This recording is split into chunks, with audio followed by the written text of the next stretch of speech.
Frères et sœurs, la paix soit avec vous. Alors, qu'est-ce que le ciel? Qu'est-ce que le paradis? C'est une question qui nous a été posée dans une première capsule. On a montré finalement, on a exposé les contrefaçons du ciel, que sont finalement toutes les idéologies modernes finalement, puis même certaines sont très anciennes aussi, des idéologies matérialistes et qui réduisent toute la réalité seulement à la matière.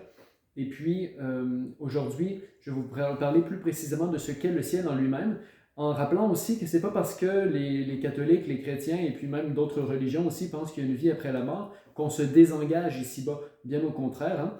Donc, si on est engagé ici-bas et non aliéné en raison de la foi, c'est parce que justement on croit qu'il y a une dignité profonde à l'être humain, on croit que son corps est appelé à la gloire, à partager la gloire et l'amour de Dieu, et donc cette dignité nous pousse à prendre soin de nos frères les plus pauvres, les plus malades, ici comme ailleurs dans le monde. On n'est pas en train de se dire tout le temps, bon ben moi je vais mourir, tout le monde va mourir, on va finir 6 pieds sous terre, on va finir à être simplement mangé par les vers, et puis voilà, il n'y a pas d'avenir, il n'y a pas d'espérance. Non, non, la foi chrétienne nous donne un avenir, une espérance, et puis elle nous pousse finalement à nous engager. Il y a toute une doctrine sociale de l'Église qui existe et qui est publiée dans un bouquin qui s'appelle Le Compendium de la doctrine sociale de l'Église, si jamais ça vous intéresse. Alors, loin de nous aliéner et loin de nous désengager du monde, la foi nous engage dans le monde et précisément la foi en la résurrection de la chair, la foi en la vie éternelle. Alors, qu'est-ce que c'est que cette résurrection de la chair, que cette vie éternelle, que ce ciel, que ce paradis? Alors, première chose, Jésus nous dit, nous sommes enfants de la résurrection, Jésus lui-même est ressuscité, et c'est pour ça que nous, il y a une espérance de la résurrection, c'est parce que le Christ est revenu d'entre les morts, et il y a des témoins, et ces témoins sont crédibles, et leur témoignage s'est transmis à travers les années. Alors, le ciel, c'est simplement cette communion avec Dieu et entre nous qui est exempt de toute peine, de toute tristesse, de toute souffrance et de tout péché. Donc, on n'est plus divisé à l'intérieur de nous entre ce qu'on aimerait faire mais qui n'est pas bon et puis ce qu'on voudrait profondément faire et qui est bon mais qu'on a de la difficulté à accomplir. Non, non. Au ciel, nous serons vraiment profondément en communion avec Dieu et donc les uns avec les autres aussi, dans une communion vraiment parfaite telle qu'on n'en vit que des bribes ici-bas sur terre. Et cette communion, eh bien, Saint Jean nous dit qu'elle nous permettra de devenir pleinement qui nous sommes.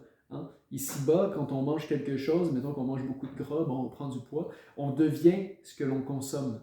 Même chose au niveau des images. Si je me nourris de beaux paysages, si je me nourris de belles images aussi pieuses qui me rappellent la vie du Seigneur, ben, je vais être comme excité à imiter le Seigneur, excité à admirer la beauté du paysage, des paysages qui se présentent à moi. Si au contraire, je regarde des images qui sont plus nocives, eh bien, mon imaginaire va être contaminé par des images plus nocives également. Vous voyez, on devient ce que l'on consomme avec nos sens, ce que l'on goûte avec nos sens, ce que l'on touche avec nos sens. Si on fait un travail manuel, on va avoir les mains rugueuses, par exemple, on va avoir des mains pleines de cornes. Bon.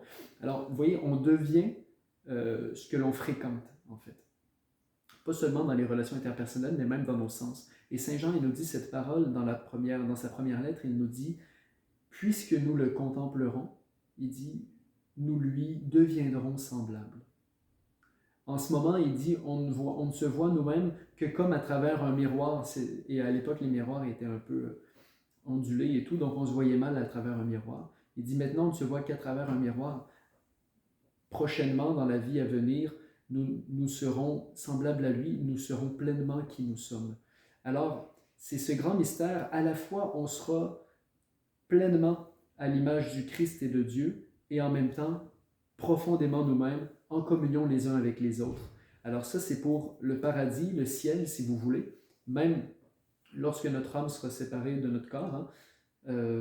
Et ensuite, ça va se continuer à la fin des temps avec la résurrection de la chair. Donc, on ne ressuscitera pas le lendemain de notre mort.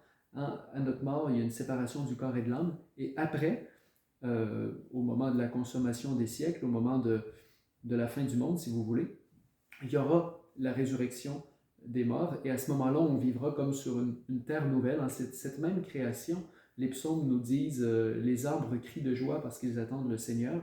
Vraiment, il y aura des animaux, il y aura des arbres, il y aura votre chat préféré. Bon.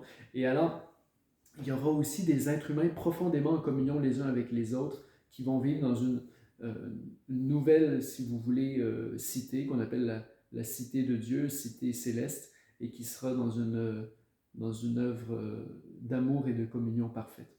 Eh bien voilà pour ce qu'est le ciel. Évidemment, ce ne sont que des images, hein. Le mieux est à venir et à goûter, à voir. Alors, je vous souhaite une bonne semaine, que Dieu vous bénisse.